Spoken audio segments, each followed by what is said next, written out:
تو پچھلے پروگرام میں بھی علم کی فضیلت کے بارے میں نے آپ کی خدمت میں عرض کیا تھا، اور آج بھی یہی میں آپ کی خدمت میں گزارش کروں گا کہ بہت سے لوگ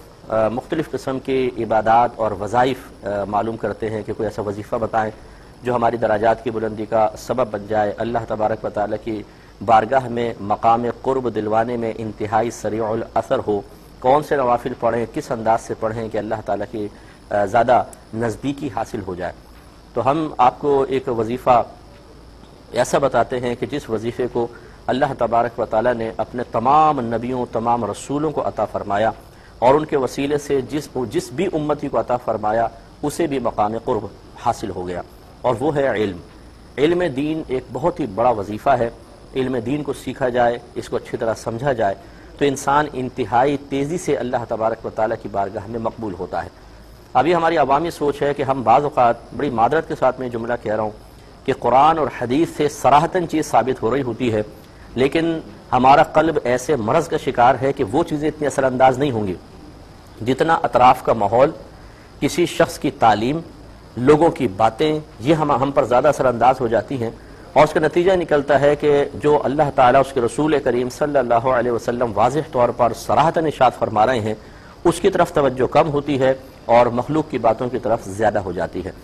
جیسے اسی مسئلے کو لے لیں کہ علم ایک ایسی چیز ہے جو انتہائی تیزی سے انسان کے درجات کو بلند کرتی ہے، اور اتنا بلند کر دیتی ہے کہ انسان نوافل، مستحبات وغیرہ دیگر عبادات سے وہ مقام قرب کبھی بھی حاصل نہیں کر سکتا ہے۔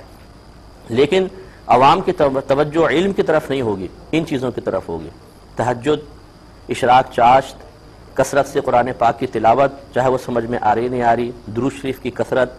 تو یہ بہت اچھی چیزیں ہیں، اس کا میں انکار نہیں کر رہا ہوں، یہ مستحبات ہیں۔ لیکن ابھی بات ہماری ہو رہی ہے کہ اللہ تعالیٰ کی بارگاہ میں مقام قرب حاصل کرنے کے سلسلے میں سب سے زیادہ تیز اثر رکھنے والی کون سی شے ہے کہ جو درجات کی بلندی کا سامان کرتی ہے۔ تو گویا کہ ایک طرف علم ہے اور ایک طرف یہ عبادات ہیں۔ علم زیادہ تیزی سے اللہ کی بارگاہ میں لے کر پہنچاتا ہے اور انسان کا ایک مقام بنا دیتا ہے، جبکہ یہ عبادات یقیناً درجات کی بلندی کا سامان ضرور کرتی ہیں، لیکن وہ نہیں کہ جو علم کرتا ہے۔ اب عوام الناس کی صورتحال یہ ہے کہ علم کو چھوڑ کر ان چیزوں کی طرف وہ متوجہ ہوتے ہیں اور ان سے باہر نکلنا نہیں چاہتے ہیں۔ اس پہ بطور دلیل میں اپنی طرف سے نہیں بلکہ نبی کریم صلی اللہ علیہ وسلم کی ایک حدیث سناتا ہوں، جن نبی کا آپ نے کلمہ پڑھا ہے اور جن کے فرمان عالی شان کے حق ہونے پر کسی کو کوئی شک و شبہ نہیں ہے۔ آپ ایک مرتبہ مسجد نبوی میں تشریف لائے تو صحابہ کرام علیہم رضوان آپس میں کسی بات پر بحث فرما رہے تھے، تو رحمت کونین صلی اللہ علیہ وسلم نے وجہ دریافت فرمائی، تو صحابہ نے عرض کی یا رسول اللہ صلی اللہ علیہ وسلم، ہماری بحث بنی اسرائیل کے دو اشخاص کے بارے میں ہے، ان میں سے ایک عالم تھا اور ایک عبادت گزار تھا۔ عالم صرف فرائض پورے کرتا تھا، نوافل کی کثرت اس کے پاس نہیں تھی، وہ فرض پورے کرتا اور اس کے بعد لوگوں کو علم سکھاتا تھا، اور عابد دن میں روزے رکھتا اور رات کو اٹھ کے نمازیں پڑھتا تھا۔ تو ہماری بحث اس بارے میں ہے کہ ان میں سے افضل کون ہے۔ تو آپ ذرا غور سے سنیے گا، میں کہوں تو شاید آپ کہیں جی مفتی صاحب چونکہ علمی فیلڈ میں اس لیے اپنے بارے میں ایسا کہہ رہے ہوں یا علم کے بارے میں کہہ رہے ہیں۔ ہمارے نبی نے فیصلہ فرمایا، آپ نے شاید فرمایا کہ اس عالم کو، اس عابد پر ایسی ہی فضیلت حاصل ہے جیسے مجھے تمہارے کسی ادنا شخص پر فضیلت حاصل ہے۔ یعنی آپ اندازہ کریں کہ ادنا امتی کو ادھر کھڑا کریں، رحمت کونین صلی اللہ علیہ وسلم ایک جانب جلوہ افروز ہوں، جتنا مقام و مرتبہ سرکار کا اس پر بلند و بالا ہے، سرکار فرماتے ہیں کہ عالم کو عابد پر ویسی ہی فضیلت حاصل ہے۔ اب یقینی سی بات ہے کہ سرکار کو ایک ادنا درجے کے امتی پر کتنی فضیلت حاصل ہے کوئی نہیں بتا سکتا۔ تو کہنے کا مطلب ہی یہ ہے کہ عالم کو عابد پر اتنی فضیلت حاصل ہے کہ تم اس کا اندازہ کر ہی نہیں سکتے ہو۔ اب ہم اگر ایک شخص تہجد پڑھ رہا ہے، اشراق چاشت، قرآن پاک کی تلاوت، کثرت سے درود پاک،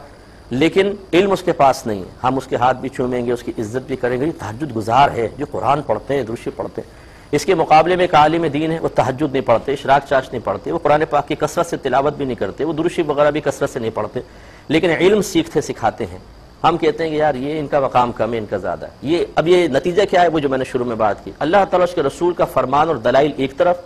عوامی ماحول، عوام کا رویہ، عوامی تعلیمات، عوام کی باتیں، افواہیں ایک طرف، یہ زیادہ اثر انداز ہوتی ہیں۔ اللہ تعالیٰ اس کے رسول کی باتوں کی طرف کوئی توجہ نہیں کرتا، اس پہ ہمیں توجہ کرنے کی ضرورت ہے۔ ایک کالر ہمارے ساتھ ہے، السلام علیکم۔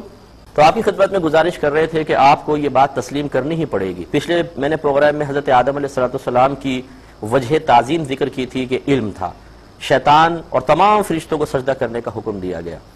حالانکہ آدم علیہ السلام کے پاس عبادات کی بھی کثرت نہیں ہے، لیکن پھر بھی آپ کو فوقیت حاصل ہے۔ اسی طرح میرے آقا صلی اللہ علیہ وسلم نے جب سفر معراج پہ تشریف لے جانے کے لیے مسجد حرام سے مسجد اقصی تک آپ پہنچے تو وہاں تمام انبیاء علیہم السلام موجود ہیں، مصلی خالی ہے، کون نماز پڑھائے گا؟ رحمت کونین صلی اللہ علیہ وسلم آگے تشریف لائے اور آپ نے مصلی پہ نماز پڑھائی۔ پیچھے ابو البشر تمام انسانوں کے والد آدم علیہ السلام بھی ہیں، نوح علیہ السلام، یوسف علیہ السلام، ایوب علیہ السلام، سب کھڑے ہیں لیکن سرکار امامت فرما رہے ہیں۔ تو علماء فرماتے ہیں کہ سرکار کی امامت فرمانے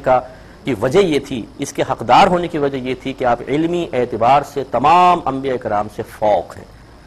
عبادت کی وجہ سے تو نہیں تھا نا، کیونکہ رحمت کونین صلی اللہ علیہ وسلم نے، ابھی تو یہ ہجرت سے پہلے کا واقعہ ہے سفر معراج کا، ابھی تو بہت سارے احکام نازل بھی نہیں ہوئے ہیں، 10 سالہ مدنی زندگی میں کثرت سے احکام نازل ہوئے ہیں، اور ادھر پیچھے نوح علیہ السلام کھڑے ہیں جن کی صرف تبلیغ کی عمر ہی 950 سال ہے، لیکن میرے آقا صلی اللہ علیہ وسلم مصلی پہ جلوہ افروز ہیں۔ وجہ کیا ہے؟ علم۔ اس راز کو سمجھیے اور اس ماحول کو تبدیل کریں جو ہمارے اطراف میں ہے کہ علم کو حقارت سے دیکھنا اور صرف چند مستحبات پہ عمل کرنے والے کسی جاہل شخص کو عزت کی نگاہ سے دیکھ کر ایک عالم کی توہین اور تحقیر کرنے کو جائز سمجھنا اور اس کی توہین اور تحقیر کو یا اس کے ساتھ نامناسب رویے کو سمجھنا کہ سیدھے ہم جہنم میں چلے جائیں گے، یہ ایک غلط رویہ ہے جو نہیں ہونا چاہیے۔ میں نہیں کہہ رہا ہوں کہ عابد کی کوئی آپ بے عزتی کریں، میں ایک بات سمجھا رہا ہوں کہ عالم کی عزت اور علم کی عزت یہ ہمیں کرنی پڑے گی کہ اللہ تبارک و تعالیٰ نے کروائی ہے، اور جس نے اس کا انکار کیا شیطان ابا واستکبر وکان من الکافرین، اس نے انکار کیا، تکبر کیا اور کفر کرنے والوں میں سے ہو گیا۔ ایک اور کالر ہمارے ساتھ ہیں، السلام علیکم۔ چلیں یہ کال ڈراپ ہو گئی ہے، تو آپ کی خدمت میں بس آخری یہ گزارش ہے اس سلسلے میں کہ جب ایک عالم دین اور وصف علم رکھنے والے کا اتنا مقام و مرتبہ ہے کہ عابد لاکھوں عابد جمع ہو جائیں اس کے پاؤں کی گر تک بھی نہیں پہنچ سکتے، یہ قرآن اور حدیث کا فیصلہ ہے، تو میں آپ سے گزارش کروں گا کہ آپ بھی اس وصف کو حاصل کرنے کے لیے کوشش کیجئے، اپنے علم میں اضافہ کریں تاکہ آپ تیزی سے اللہ تعالیٰ کی بارگاہ میں درجہ قرب حاصل کر سکیں، اپنے بچوں کو علم دین کی طرف لے کر آئیں تاکہ آپ کے بچے دین سیکھ کر آپ کے خاندان کے لیے بھی عزت کا سبب بنے، دین کے لیے تقویت و ترقی کا ذریعہ بنے اور خود اپنے لیے باعث بلندی درجات بن جائیں۔ اور لاسٹ یہی گزارش، یہ سوشل میڈیا پہ آج کل جو نوجوان جس کی چاہتے ہیں عزت اتارنے کے لیے کوشش شروع کر دیتے ہیں، چاہے وہ کیسا عالم دین ہو، چاہے وہ کچھ بھی ہو، بس وہ انہوں نے کرنا ہے، یہ غلط طریقہ کار ہے۔ یاد رکھیں کہ انبیاء علیہم السلام، بخاری کی روایت ہے کہ العلماء ورثۃ الانبیاء، کہ علماء انبیاء علیہم السلام کے وارث ہیں، اور ان وارثین انبیاء کے بارے میں اتنے نازیبہ کلمات اور اس طرح کی گندی خرافات اگر آپ لکھیں گے، یہ اچھی طرح یاد رکھیے کہ ایک لمحے کے لیے آنکھیں بند کر کے سوچ لیجئے گا کہ آپ کو میدان محشر میں اللہ تعالیٰ کی بارگاہ میں کھڑے ہو کر اس ایک ایک لفظ کا حساب دینا ہے، اور اگر آپ کسی کے لیے دل آزاری کا سبب بن رہے ہیں تو اللہ تعالیٰ کا قانون یہ ہے کہ وہ میدان محشر میں آپ کو کھڑا کرے گا اور جس کے لیے آپ نے اس طرح کیا اسے بھی کھڑا کرے گا اور اس کا حق آپ سے دلوائے گا۔ اب آپ تھوڑا سا غور کر لیں کہ کیا دنیا میں آپ ابھی اس پوزیشن میں کسی جس کے بارے میں آپ کر رہے ہیں اس کے سامنے بیٹھ کر اس سے گفتگو کرنے کی قابلیت اور صلاحیت رکھتے ہیں؟ تو میں یقین سے کہتا ہوں جتنے سوشل میڈیا پہ ورک کر رہے ہیں یہ بیچارے، ان کے پاس علم بہت کم ہوتا ہے اور اس طرح کی الٹی سیدھی حرکتوں میں شامل ہو جاتے ہیں، اور اگر یہ سامنے بیٹھ کے گفتگو کریں تو 2 منٹ کے 3 منٹ سے زیادہ یہ گفتگو نہیں کر سکتے ہیں، اس لیے کہ دلائل کے ساتھ جب گفتگو کرنے کی باری آتی ہے تو پھر انسان چاروں شانے چت گر جاتا ہے۔ تو اب میدان محشر میں جب دنیا میں آپ کسی سے بات نہیں کر سکتے، وہاں کیسے کر سکیں گے، اور وہاں نیکیاں نکل جائیں گی، اس لیے احتیاط کریں۔ ایک مختصر سا بریک لیں گے، ہمیں یقین ہے آپ ہمارے ساتھ ہی رہیں گے۔